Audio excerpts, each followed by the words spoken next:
fiscal, señor abogado defensor. Abogado, tengan ustedes muy buenas tardes. 4:50 de la tarde, en razón que se venía llevando a cabo diligencias en otros procesos, del día 31 de agosto del año 2016, se inicia la audiencia en el expediente 2016-57. Conduce la diligencia Yuri Salazar, juez del segundo juzgado de investigación preparatoria y la provincia de Promoción Fiscal, acreditación. Buenas tardes con todos. Por el Ministerio Público, Humberto Juan Calcincola, fiscal adjunto provincial de la Segunda Fiscalía Penal Corporativa de Puno, con domicilio procesal en el Giro Teodoro Valcarce 118, en auxilio del doctor Richard Ancosonco. Doctor. Señor magistrado, buenas tardes. Representante del Ministerio Público, quien les habla es el abogado Óscar Durán Fernández, con registro de colegiatura de Lima 66095, consignando domicilio procesal prefecto de la notificación en Girón, Lima, número 770, oficina 4, segundo piso de esta ciudad. En este acto, para ejercer la defensa colegiada, tal como lo permite el artículo 82 de la norma adjetiva vigente. Buenas tardes, representante del Ministerio Público, señor magistrado.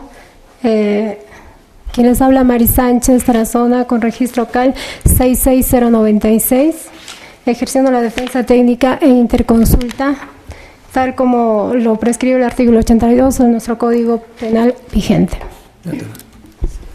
¿Se tiene en cuenta la interconsulta? ¿Alguna cuestión previa antes de iniciar, doctores? Ninguna. Bien, se instala válidamente la diligencia. A lo solicitado en forma concreta, doctor. Sí, señor magistrado, conforme al artículo 8 del Código Procesal Penal vigente y estando la naturaleza del proceso, solicito al representante del Ministerio Público alcance a su despacho el íntegro de la carpeta fiscal para que ésta sea revisada conforme lo prevé la norma antes acotada, antes de instalada la audiencia, para hacer los alegatos de la deducción de la improcedencia de acción. Bien, en este caso, doctor, teniendo en cuenta ya por criterio asumido también por este despacho, oportunamente se dispondrá lo pertinente. Okay. La Fiscalía puede hacer su absolución usando la carpeta fiscal. Ok, señor magistrado. Esta defensa técnica ha deducido la excepción de improcedencia de acción amparado en el artículo 6, literal, inciso 1, literal B del Código Procesal Penal. Básicamente la deducción de excepción de improcedencia de acción, puesto que consideramos que los hechos imputados o calificados al momento de formalizar la investigación preparatoria y continuar con la misma por parte del Ministerio Público, estos hechos constituyen atípicos y se enmarcan dentro de los cánones que no han sido válidamente configurados y no han sido válidamente reconocidos por el Ministerio Público, apartándose de su función de objetividad y principio de congruencia y principio de tipicidad sobre la cual debe recaer toda futura responsabilidad penal en este caso. Vamos a ver primero, señor, el fundamento por el cual nosotros estamos solicitando esta excepción. La excepción, el código adjetivo, la norma adjetiva prevé que nosotros, o nos faculta para nosotros poder interponer la excepción ya antes mencionada. Pero dentro de esta se encuentran dos presupuestos sobre los cuales versa y sobre los cuales debe declararse fundada una excepción de improcedencia de acción. En primer término tenemos cuando el hecho no constituye delito o cuando el hecho no es justiciable penalmente. Entonces, dentro de estos dos supuestos, la defensa técnica ha enmarcado su defensa amparado en el primer presupuesto, cuando el hecho no constituye delito. Sin embargo, vale hacer una referencia específica, de repente no con el ánimo de hacer una cuestión de repente redundante sobre temas que ustedes ya conocen abundantemente. Sin embargo, quiero que quede bien sentada y bien aclarada el tema del por qué nosotros hemos sustentado este delito. Habíamos dicho que nosotros hemos fundamentado, y no vale hacer referencia al otro presupuesto porque no estamos amparándonos en ello, sino que nos estamos yendo en el contexto de que el hecho no constituye delito, que a su vez está subdividido en dos presupuestos, señor juez. En este caso, cuando la tipicidad sea absoluta o cuando la tipicidad sea relativa. Sin embargo, para enmarcar este concepto y que quede claro, tenemos que ver cuál es la imputación que ha hecho el representante del Ministerio Público al momento de hacer la fundamentación, que bien hubiera preferido que usted tuviera la carpeta para que pueda corroborar los hechos alegados. Nosotros encontramos, señor, la imputación fáctica que hace el representante del Ministerio Público, que se encuentra en el afojas 286 de la carpeta fiscal tomo 1. Entonces, independientemente de la descripción que hace el Ministerio Público, nos hace una fundamentación o una imputación vaga, ambigua, genérica e insuficiente con respecto a los hechos que se le está atribuyendo a mi patrocinado y con respecto al delito por el cual se le aperturó investigación. En este caso, el delito investigado o por el que se abre se formaliza la investigación es el de falsedad genérica, estipulado en el artículo 438 del Código Penal vigente. Entonces, ¿qué nos dice, señor magistrado? Y he aquí el gran error que comete el Ministerio Público y que ha motivado que nosotros planteemos esta excepción, este mecanismo técnico de defensa. El Ministerio Público, obviando su carácter de repente de persecutor del delito y obviando sus funciones y de repente desatendiendo el artículo 122 de la norma antes acotada también, que dice que todo fundamento, requerimiento o pedido del Ministerio Público debe estar amparado tanto fáctica como jurídicamente. En este caso no nos vamos a ir por lo jurídico, puesto que la excepción de naturaleza de acción lo que ve es la forma de la imputación, ¿no? En este caso nos vamos a ir por los hechos fácticos. Entonces, señor magistrado, la falsedad genérica, ¿qué nos dice el Ministerio Público? Y permítame hacer una lectura literal, porque son solamente tres renglones, nada más, para tener en claro cuál y dónde surge el error del Ministerio Público. El Ministerio Público dice lo siguiente, señor magistrado: realizada la diligencia de investigación preliminar, existen indicios reveladores de existencia de delito de falsedad genérica cometido por Moisés Mamani Colquehuanca, toda vez que existiendo incongruencias en la información contenida en la acreditación jurada de hoja de vida del candidato a cargo del congresista por el partido político Fuerza Popular. Es lo que nos dice el Ministerio Público. Sin embargo, señor magistrado, hacer una imputación no es invocar un tipo penal, no es invocar un artículo y hacer una transcripción literal del mismo. Hacer una imputación, señor magistrado, es sacar un contexto fáctico y jurídico que se condigan entre los hechos del imputado, ¿ya?, por un lado, y que estos hechos se condigan con los elementos típicos, antijurídicos y culpables sobre los cuales se va a ejercer una imputación más adelante. Estamos hablando de que si no se está mencionando, si el Ministerio Público ha obviado mencionar, señor juez, existe tal investigación porque el señor X, en este caso el imputado, hizo tal cosa, hizo cual cosa, hizo etcétera, etcétera, y estos hechos se condicen con los verbos rectores del tipo penal. Cosa que no se ha hecho, señor magistrado. Acabamos de escuchar una imputación genérica vaga. En pocas palabras, ¿qué es lo que nos dice el Ministerio Público? Se le imputa al señor Moisés Mamani Colquehuanca el delito de falsedad genérica porque aparecen indicios de que hubo hechos fácticos. ¿Y dónde nos dice? ¿Y dónde está el relato circunstanciado, espacio temporal, que nos diga, el señor hizo esto, por esto se le adecúa al tipo penal el artículo 438 en específico? No está, señor magistrado. Y al respecto, la Suprema Corte ha sido incisiva ya en sendas jurisprudencias al referirse que dichos actos no pueden ser tipificados y son merecedores y acarreadores de una excepción de improcedencia de acción. En este caso, señor magistrado, incluso tenemos un acuerdo plenario del 697 del 14 de diciembre de 1997 específicamente, en la que los vocales supremos, mediante un pleno, han dicho lo siguiente: que se reconoce la ausencia, que si se reconoce la ausencia del dolo o la ausencia de la imputación, esa acusación es merecedor y permite la procedencia de una excepción, en este caso la examinada. Y estamos hablando, señor magistrado, de un acuerdo plenario donde la Suprema Corte, a través de sus normas ya establecidas, han manifestado lo siguiente al respecto. Entonces no podemos ser ajenos a un pronunciamiento de carácter superior y de obligatorio cumplimiento para nosotros. Seguimos, señor magistrado. Esa es la imputación vaga que nosotros hemos encontrado al respecto. Sin embargo, describe tres hechos el Ministerio Público en dicha imputación. Primero, nos dice que existe falsedad porque el señor Mamani pero estos son hechos de investigación, ojo, señor magistrado, no son hechos imputados, son los hechos que el Ministerio considera que han sido falsos. Además, nos dice que de los trabajos o ocupaciones en el rubro tal, habría, nos dice, una falsa información porque se habría consultado a la página de la SUNAT sobre la existencia de la empresa con la que él pretende acreditar su experiencia laboral. Y la SUNAT, de la consulta en su página oficial, nos dice que la empresa fue dada de baja un tiempo X atrás. Entonces, señor magistrado, hasta el momento, ni siquiera fáctica o jurídicamente esta defensa técnica, o por lo menos esta postura, no considera que haya un elemento típico que se condiga ese hecho con el tipo penal. Ahora, señor magistrado, si somos un poquito recelosos con respecto al tipo penal, y me parece que el Ministerio Público ha obviado nuevamente su carácter funcional, el tipo penal, el artículo 438, tiene 3 verbos rectores. Y en esos 3 verbos rectores, señor magistrado, como hemos escuchado en la imputación, ni siquiera una sola línea o un solo hecho se condice con ninguno de los 3 verbos rectores. ¿Y cuáles son los 3 verbos rectores, señor magistrado? Nos vamos a tomar la molestia de revisarlo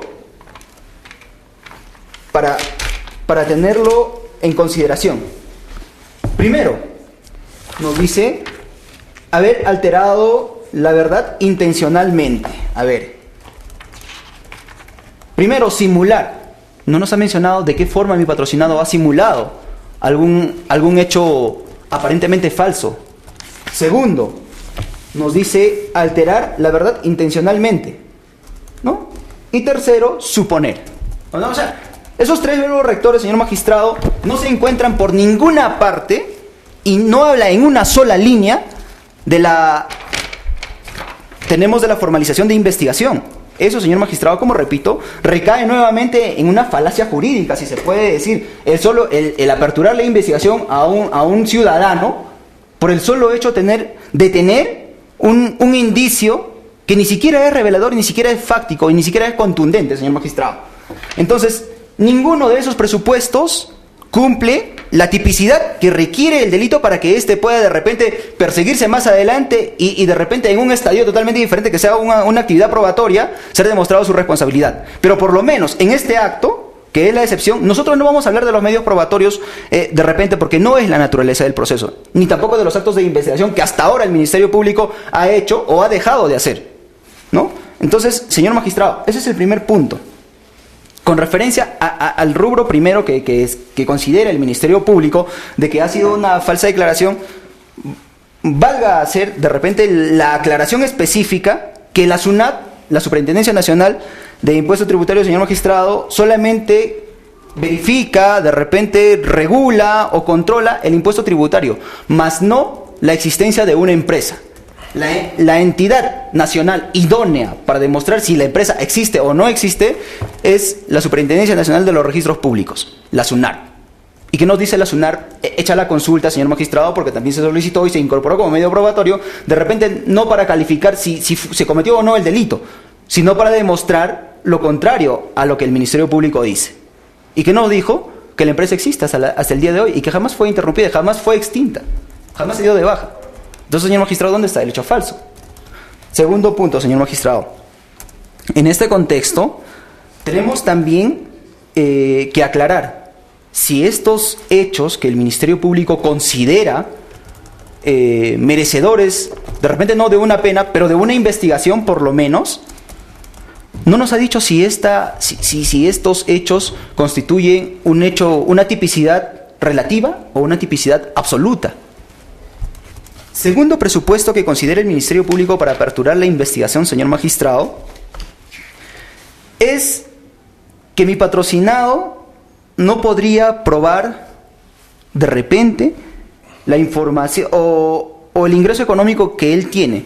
Señor magistrado, la falsedad genérica no evalúa, no sanciona el hecho de que tú puedas o no demostrar tus ingresos económicos.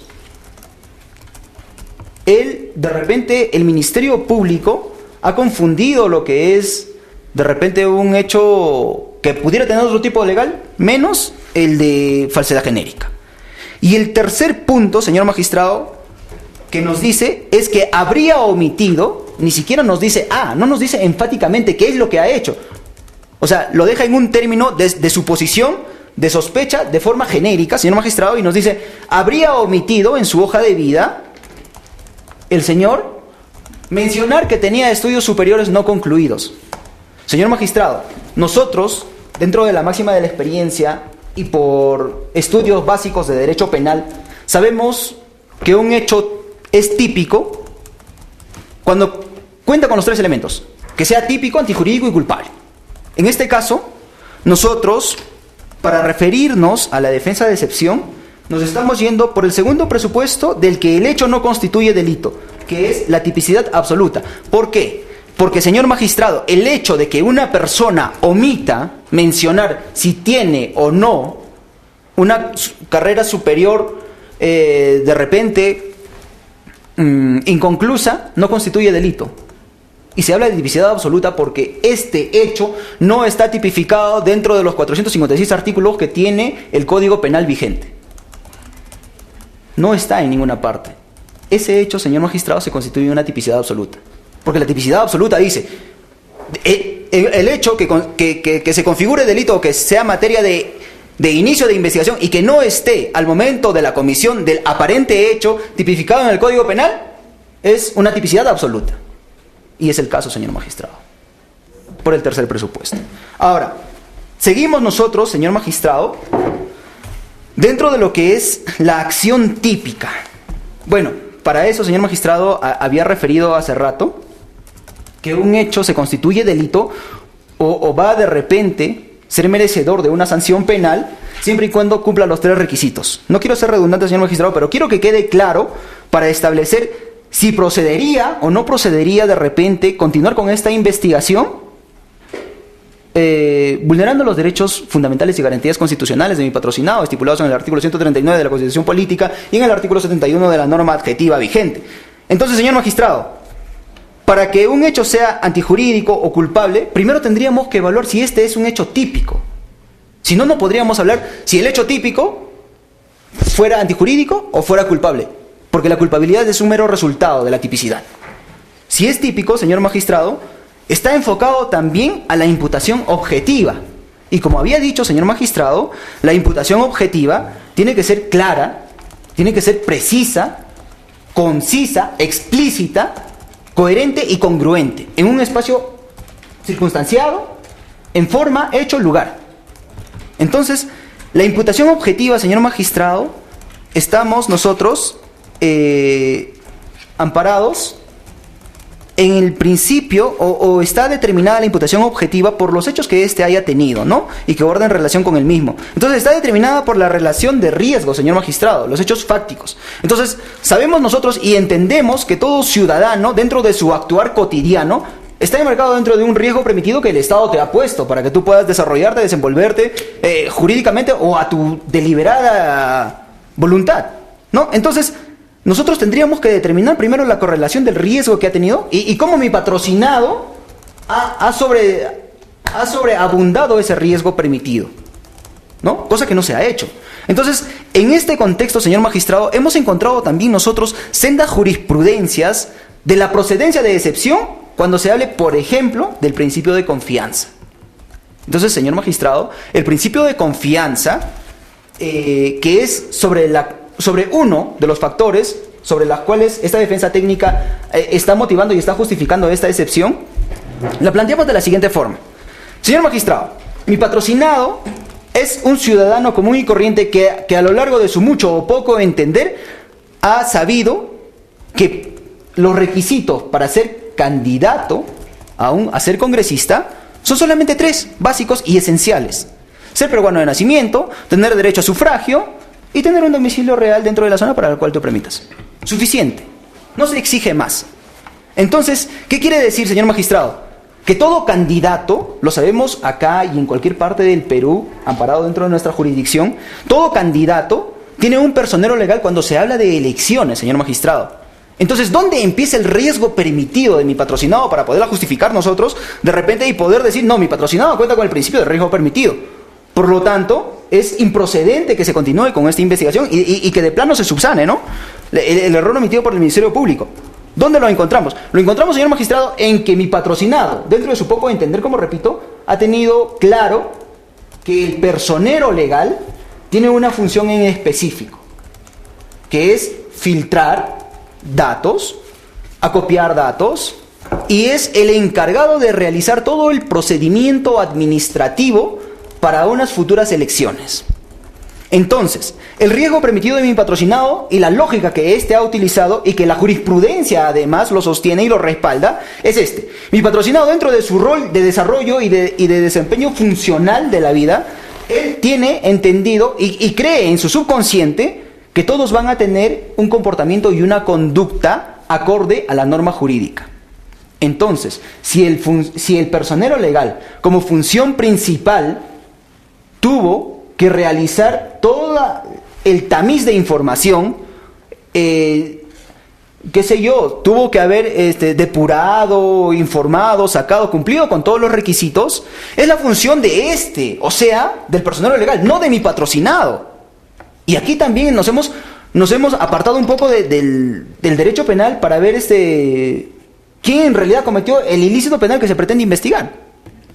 Pero la excepción, como ya también las jurisprudencias, la Suprema Corte lo ha mencionado, no se trata de ver si es autor o no es autor, o si el delito se cometió o no, sino en el principio de confianza. Entonces, el principio de confianza, señor magistrado, ampara a mi patrocinado por los actos que él ha realizado dentro de la convicción, o la sana convicción que los demás están actuando dentro de su norma legal y dentro de un correcto funcionamiento que le permita seguir desenvolviéndose dentro de la sociedad, ¿no? Entonces, al respecto, señor magistrado, no es un criterio mío.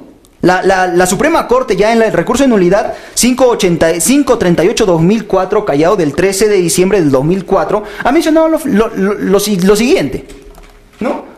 Que no se puede, que sería un imposible jurídico atribuir una responsabilidad y continuar con una investigación cuando esta persona no ha sido responsable de sus actos, o cuando esta persona ha sido simplemente la que ha cumplido con su rol como ciudadano, ¿ya? Y en este caso como candidato, dentro de los márgenes que él creía que eran correctos, y esperando que los demás que le acompañaran dentro de esos actos también cumplieran una responsabilidad dentro de su rol legal, dentro del riesgo permitido, señor magistrado.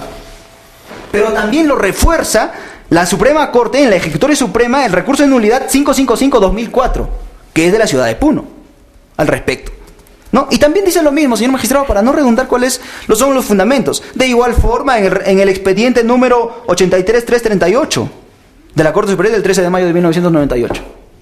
Entonces, señor magistrado, nosotros no podemos hacer una vista gorda a lo que es una imputación objetiva sobre los hechos que se van a investigar. Entonces, al respecto de eso, señor magistrado, ese es con respecto a la imputación objetiva y a los dos elementos y al primer presupuesto para que se constituya típico un hecho.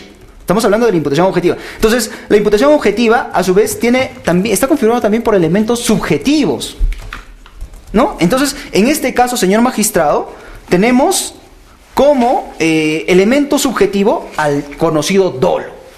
¿Pero qué es el dolo? El dolo, a su vez, se subdivide en otros dos presupuestos, que son elemento cognitivo, o sea, el conocer que lo que yo estoy haciendo es un delito, o está prohibido por la norma, o porque el Estado me está poniendo un parámetro de límite y que me dice, señor ciudadano, lo que tú estás haciendo está prohibido. Pero para eso, primero, señor magistrado, el Ministerio Público se hubiera tomado la molestia, cuando menos, de decirnos, el señor imputado tiene esta norma, esta regla, y el señor ha infringido esta norma. Y tuvo que haberse demostrado, primero, que el señor imputado en este caso tuvo conocimiento de dicha norma, de dicha regla. O cuando menos decir, esta norma, señor magistrado, viene adjunta o viene anexa a todo requisito para ser candidato. Entonces, el señor sí tenía conocimiento, porque ya estaba ahí la norma. Sí tenía conocimiento. Entonces, pese a tener conocimiento, el señor ha vulnerado y ha transgredido el riesgo permitido.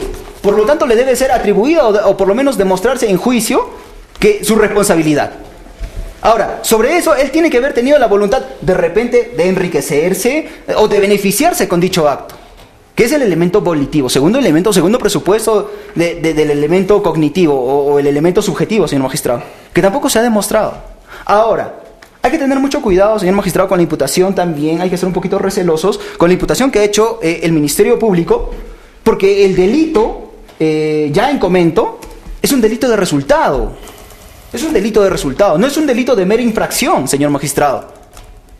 Para eso no se puede entender de repente analógicamente, porque ya el código prohíbe la interpretación por analogía. Entonces, señor magistrado, lo que ha hecho el Ministerio Público es hacer una interpretación por analogía, ¿no? Entonces, ¿qué nos dice? ¿Qué nos dice también la Corte Suprema al respecto? A ver, bien, entonces, ¿qué nos dice la Corte Suprema? Nos dice que está prohibido hacer una interpretación por analogía sin que estos hechos fácticos se condigan con el tipo penal. Pero el Ministerio Público nuevamente cae, señor magistrado, en ese error de vulnerar los derechos de mi patrocinado. Entonces, este hecho, ¿qué dice? El tipo penal, ¿qué dice? Que se haya falsificado, etcétera, etcétera, los 3 verbos rectores, que está de más repetirlos porque se ha demostrado que ni una sola línea se ha manifestado al respecto y que con esto haya causado un daño. Entonces, el principio de lesividad estipulado en el artículo 4 del título preliminar del Código Penal, señor magistrado, especifica y nos dice que para que haya surgido el delito penal y que éste busque una responsabilidad sobre ese hecho, tiene que por lo menos o haberse puesto en peligro, cuando menos, el bien jurídico protegido, o haberse vulnerado. Y señor magistrado, hasta este momento, pese a que a nivel de fiscalía el procurador se ha apersonado ya, no ha mostrado ni ha mencionado siquiera cuál es la lesión que se ha ocasionado con esos aparentes hechos ilícitos. Entonces, no se está completando el tipo penal, señor magistrado, tampoco por ese aspecto. Entonces, no quiero ser más redundante, señor magistrado, al respecto. Sin embargo, quiero mencionar... el otro cuaderno mío, acá está, perdón, ¿me permite? Que el Ministerio Público, dentro de su desesperada acción de cargar responsabilidad a un imputado, en el folio a fojas 343 de la carpeta fiscal, con fecha 25 de julio del año 2016, se saca la disposición número 6. En dicha disposición, señor magistrado, lo único que hace el Ministerio Público es ampliar los hechos de investigación, ¿ya? Y no hace una calificación tampoco. Menos aún hace una imputación. Lo único que hace es ampliar los hechos porque se supone, mi patrocinado ha ingresado, ha insertado documentos o información falsa con respecto a su educación. Si bien es cierto, señor magistrado, la Corte Suprema, en una reciente casación, que no hace mucho, que no hace más de un mes que ha salido esta disposición, que es la casación 407-2015, nos dice básicamente, en su fundamento quinto, que dice, y esto es de obligatorio cumplimiento, señor magistrado, como refiero, fundamento quinto dice: para deducir una excepción de improcedencia de acción se debe partir de los hechos descritos en la disposición fiscal de la formalización de la investigación. Y la formalización de la investigación, señor, es la que ya hemos de repente abundantemente hablado al respecto. Pero esta no es una imputación, señor magistrado. Esta no es una formalización de investigación, esta es una ampliación. Si bien es cierto, el código permite que se puedan hacer de repente calificaciones alternativas, pero de acuerdo al artículo 326, inciso 1, literal B o A, perdón, de la norma antes acotada, dice que la oportunidad para hacer una calificación alternativa es al momento de hacer una formalización. Pero, señor magistrado, la formalización se hizo ya mucho antes, meses antes. O sea, esto de plano es improcedente. Además, el artículo 359 del código adjetivo también que estamos utilizando ahora, dice que la segunda oportunidad en la que tú tienes para hacer una calificación de repente alternativa es cuando sea en etapa intermedia contra la acusación. Que no hemos llegado a esa etapa. No se ha dado por concluida la investigación tampoco. Y el último, de repente, recurso es en juicio. El artículo 364 lo menciona al respecto. Pero no en esta etapa. Sin embargo, señor magistrado, vamos a hacer un tratado también al respecto para que merezca también una interpretación y una justificación tanto jurídica como doctrinaria al respecto, y que se haga también una mención al respecto. Entonces, señor magistrado, lo que estamos viendo aquí es solamente una ampliación. Pero de todo lo antes mencionado, señor magistrado, el Ministerio Público consideramos nosotros que nos ha dado la razón en todo lo antes referido, de que el hecho investigado por falsedad genérica es atípico, por la sencilla razón que en el fundamento 3, o en el acápite 3 de su ampliación de la disposición 6, dice que todas las imputaciones se reducen, señor magistrado. O sea, eso significa que ya no estamos hablando de falsedad genérica, porque el Ministerio Público se ha dado cuenta de que es un hecho atípico, y que de irnos a un proceso ese proceso se caería. Entonces, ¿qué dice? Se reducen a que el imputado Moisés Mamani habría insertado calificación falsa, todo. O sea, los mismos hechos de imputación, pero ¿qué hace? Recalifica. No sé si le puede llamar recalificación porque aquí no vemos por ninguna parte. Entonces, recalifica el delito por el estipulado en el artículo 411 del Código Penal, que es falsa declaración en procedimiento administrativo. Entonces, señor magistrado, si estos mismos hechos, que ya se han discutido de repente para el artículo de falsedad genérica, son los que están generando otro tipo penal, también este tipo penal alternativo debería merecer por lo menos una imputación al respecto. Entonces, ¿dónde queda el principio de repente del non bis in idem? Que no se puede justificar o de repente iniciar investigación 2 veces por el mismo hecho, que es lo que está sucediendo acá. Se está haciendo dos investigaciones de repente porque este nuevo delito que ha hecho ha generado nuevas diligencias y es una nueva investigación. Pero todo con el mismo tenor, señor magistrado, de la calificación, de la formalización de la investigación. Entonces, señor magistrado, sin ser redundantes, bajo ese criterio ya antes descrito, solicitamos se declare fundada la excepción de improcedencia de acción, puesto que se ha demostrado ampliamente de que el hecho no constituye delito por ser atípico. Se den cuenta. Señor fiscal, traslado. Gracias, señor juez. Creo que la defensa, yo no voy a ser tan largo como la defensa. Vamos a partir de lo que ha indicado la defensa técnica.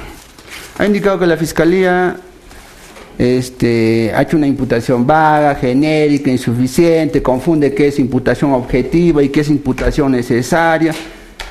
Pues tenemos que tener en cuenta que acá lo que se discute en la improcedencia de acción es si el delito no constituye o constituye delito, o no es justiciable penalmente.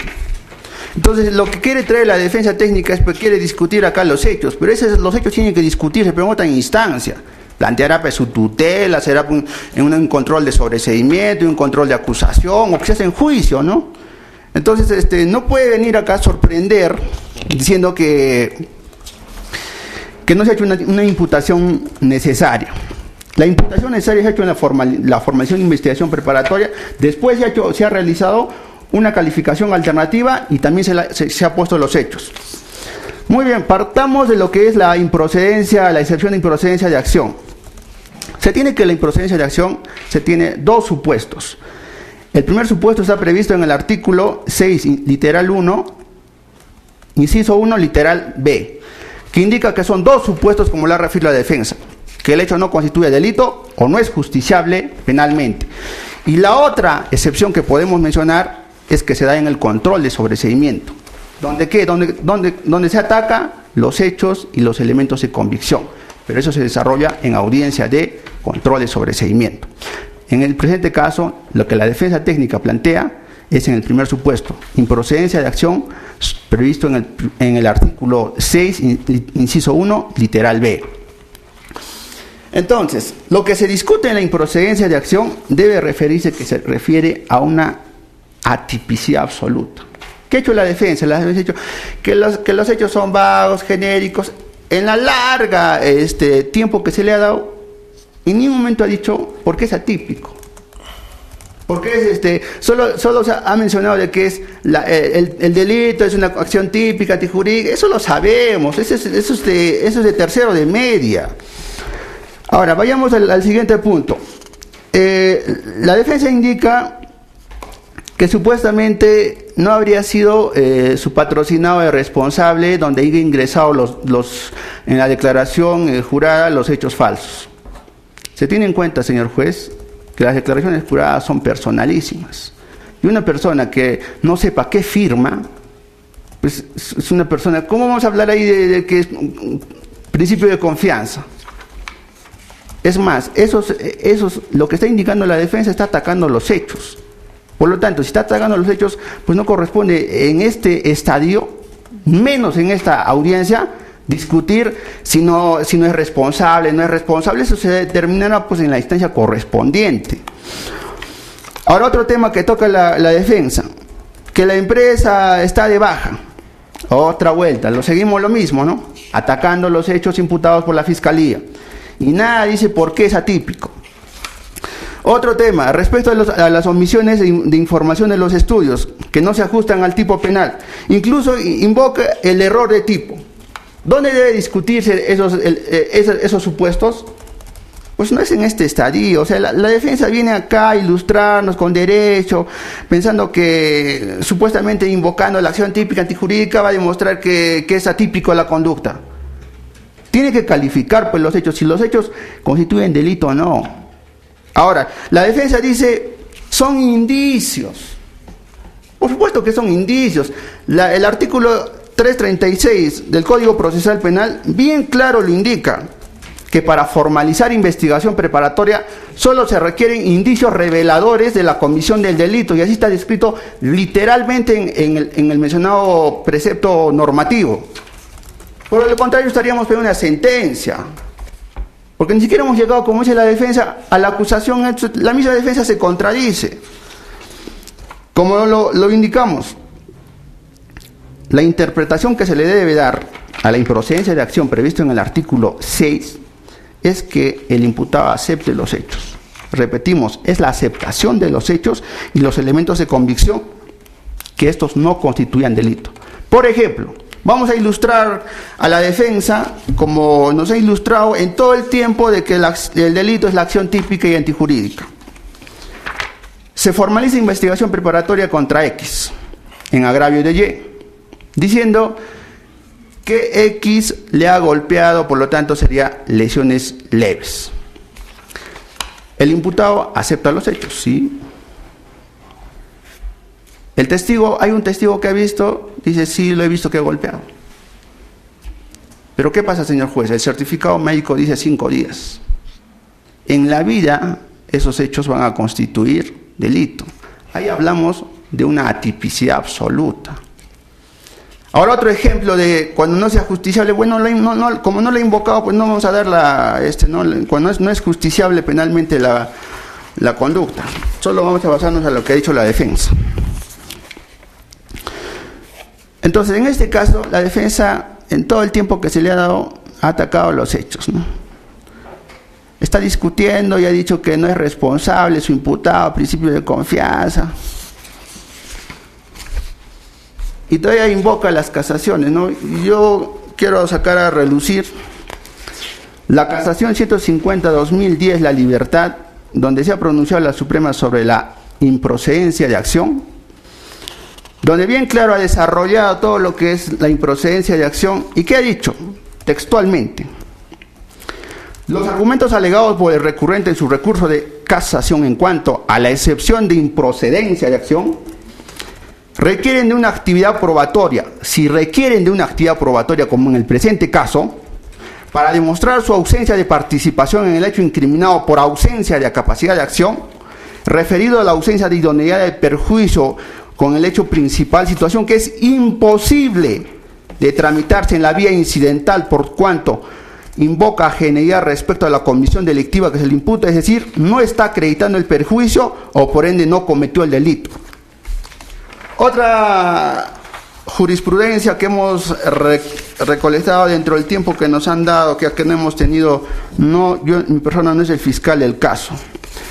Se tiene el expediente 148-2012 de la Sala Penal de Apelaciones que tramita procesos de corrupción de funcionarios, que está vigente el nuevo Código Procesal en Lima. Expresamente dice donde ha resuelto una excepción de improcedencia de acción. En el caso particular, que el alogado por el excepcionista se encuentra referido a argumentos de irresponsabilidad, que no pueden ser objeto de improcedencia de acción, por tanto, la concertación como la defraudación que se imputan y los indicios que al respecto se escriben por el Ministerio Público deben ser materia de actividad probatoria en el estadio correspondiente o la etapa correspondiente.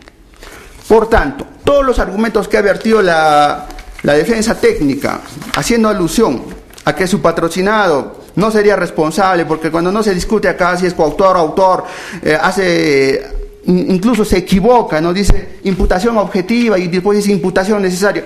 hay que tener bien claros los argumentos y las instituciones para venir a un sistema oral. Incluso quiere que la carpeta sea fiscal, al juez sea prestado. Principio de oralidad, inmediación. Acá el que postura algo tiene que tener pues, los argumentos claros y alegarlo, no decir, no señor juez, mejor entonces volvamos al sistema inquisitivo, solo le dejamos la carpeta a usted, ¿no? Por tales fundamentos la Fiscalía solicita que se declare improcedente el recurso, la excepción presentada por la defensa técnica. Con derecho a la réplica, señor magistrado. Concreta está. Vamos a absolver cada uno de los puntos del representante del Ministerio Público. Me parece hasta risible, señor magistrado, los argumentos que trae acá a colación el Ministerio Público. Y voy a empezar por el último fundamento, en el que, si bien es cierto, sí, estamos en un proceso, en un modelo procesal de repente oral. Sin embargo, mi petición no es un capricho personal, señor magistrado. En todo caso, hay que ilustrar un poquito también al señor representante del Ministerio Público y que se tome la molestia de leer el siguiente artículo de lo que son las excepciones. Estamos hablando del artículo 8, segundo párrafo. Y se lo voy a leer para que le quede un poquito claro también al Ministerio Público, y que dice: obligatoriamente exhibirá el expediente fiscal para su examen inmediato por el juez en ese acto.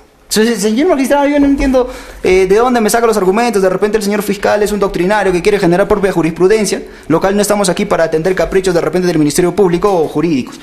Sin embargo, nos vamos a ver aquí, y también le vamos a ilustrar un poquito al Ministerio Público en lo que es una imputación objetiva. Sí, pero que señor abogado. Sí, señor magistrado. El tiempo que la Fiscalía ha utilizado, doctor. Sí, señor magistrado. Sí, es cierto, señor magistrado, pero vamos a hacer una aclaración, porque es lo que está haciendo el Ministerio Público, y son solamente 3 puntos, señor magistrado. Primero, ha hablado de que sí, la calificación, la formalización de la investigación sí tiene una imputación, y sí está claro. Señor magistrado, discúlpeme, pero yo no he visto una sola línea, y le voy de forma concreta. Una imputación, señor, fáctica, es que los hechos se subsuman dentro del tipo penal. Y hemos hablado de 3 verbos rectores, y ninguno de los hechos que se ha imputado a mi patrocinado o a mi defendido se subsume sobre ese hecho. Y si no se subsumen sobre ese hecho, a simple resumen, señor magistrado, son atípicos. A eso se le llama atipicidad. Me parece que no tiene claro el representante del Ministerio Público. Por otro lado, ha dicho que jamás he mencionado por qué es atípico. Es atípico, señor magistrado, porque los hechos, primero, no se subsumen al tipo penal. Segundo, que la imputación objetiva tiene que estar desarrollada por un nexo de causalidad. De repente, el Ministerio Público ha leído mucho Gunther Jacobs, que no tiene nada que ver aquí. Entonces, vamos a ver, señor magistrado, para determinar un hecho fáctico de un nexo, de repente, de acción y resultado, que es lo que tiene que versar aquí, vamos a tener el principio de confianza, porque si no se habla de hechos, señor magistrado, y son los hechos la piedra angular de un tipo penal, entonces, ¿sobre qué vamos a venir a hablar? Los hechos, señor magistrado, y nosotros no venimos a probar acá si el delito se cometió o no se cometió, porque no, lo único con lo que comparte esa defensa es que no estamos en la actividad probatoria de dichos preceptos. Pero nosotros estamos acá discutiendo la atipicidad. ¿Y por qué no es atípico, señor magistrado? No es atípico porque no cumple con los presupuestos de la tipicidad. Así de sencillo. Y no sé a dónde más quiere redundar. En todo caso, segundo, dice la casación de la libertad. Si bien es cierto, señor magistrado, estamos aquí ante un principio de oralidad, pero la casación de la libertad y la otra casación que ha mencionado el representante del Ministerio Público, la segunda es por delito de peculado. Y la Suprema Corte también, y las sendas jurisprudencias del Tribunal Constitucional han referido que para tomar una decisión, primero hay que evaluar caso por caso. Hay que ver la naturalidad del proceso. Entonces no se puede hablar aquí de que yo estoy mencionando o refiriendo hechos de irresponsabilidad, porque mis argumentos no son esos, señor magistrado. Es más, yo ni siquiera me he referido a cuáles son los hechos o la actividad probatoria que está dentro, que obra dentro de la carpeta fiscal. Yo solamente me estoy hablando por la imputación, que, como repito, no existe una imputación concreta. Dice, aparecen, pero aunque sea uno de los verbos rectores, ¿dónde está el hecho de mi patrocinado que haga típico ese delito? O sea, hay 3 verbos rectores, dice, el señor cometió tal delito porque aparecen indicios, pero no dice, otra cosa diferente hubiera sido que el Ministerio Público nos diga, el señor es imputado por tal porque cometió esto, defraudó de tal forma, hizo esto, hizo lo otro. Son 3 líneas, señor magistrado, la imputación que ha hecho el Ministerio Público para formalizar la investigación. Y es atípico. O sea, estamos en un modelo también garantista, señor magistrado, y dentro del garantismo tenemos que referirnos a lo que es una imputación necesaria. ¿Y qué nos dice? Señor magistrado, le voy a ilustrar también un poquito de repente al Ministerio Público y a los aquí presentes, porque el nuevo código también lo permite.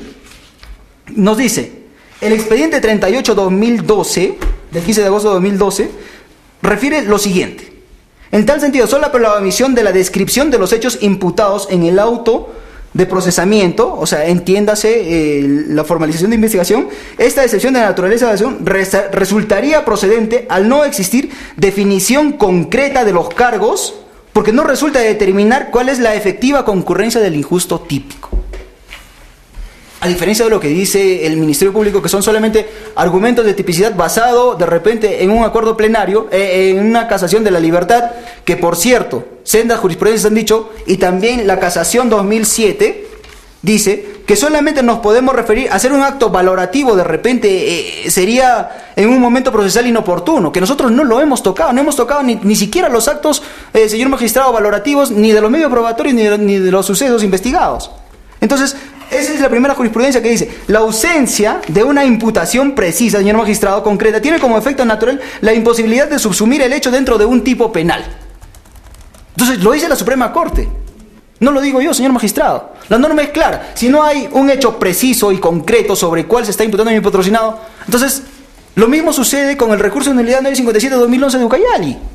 Si no hay una imputación, o sea, hacer una imputación, una formalización, ya como ya he repetido, no es hacer una descripción literal, pues el señor fiscal de tipo penal. Además, el acuerdo plenario extraordinario 2-2012 ha mencionado también al respecto de la excepción de improcedencia de acción, que cuando no existe una imputación clara, debe también declararse fundada la excepción de improcedencia de acción. Y hasta ahorita no hay ningún hecho claro, señor magistrado. Entonces, por todo lo antes esgrimido por esta defensa técnica y en ese unísono de ideas, señor magistrado, para no ser redundante, solicitamos sea declarado fundada la excepción de improcedencia de acción y consiguientemente se ordene de acuerdo a ley el sobreseimiento y el archivo definitivo de la causa. Se tiene en cuenta. Por último, señor fiscal. Solo quiero recalcar que lo que está cuestionando la defensa técnica, como bien claro acá lo tengo, es la imputación concreta, ¿no? Y como está cuestionando ello, pues no vendría a discutir una improcedencia de acción, ¿no? Si quiere discutir imputación concreta, vayamos a una audiencia de tutela y indicar que la Fiscalía ha subsumido esos hechos en el delito de falsedad genérica y alternativamente en el delito de procedimiento, falsa declaración en procedimiento administrativo. Por lo tanto, no tendría a colación los argumentos esgrimidos, sino que son meras subjetividades de la parte de la defensa técnica. Por lo tanto, reiteramos que se declara improcedente el pedido de la defensa técnica. Se tiene en cuenta. Este despacho, atendiendo a la naturaleza del pedido, requiere la carpeta fiscal y en el plazo correspondiente de ley se emitirá la resolución que corresponda. ¿Lo va a entregar en este acto, doctor? Sí. Son 2 tomos a folios.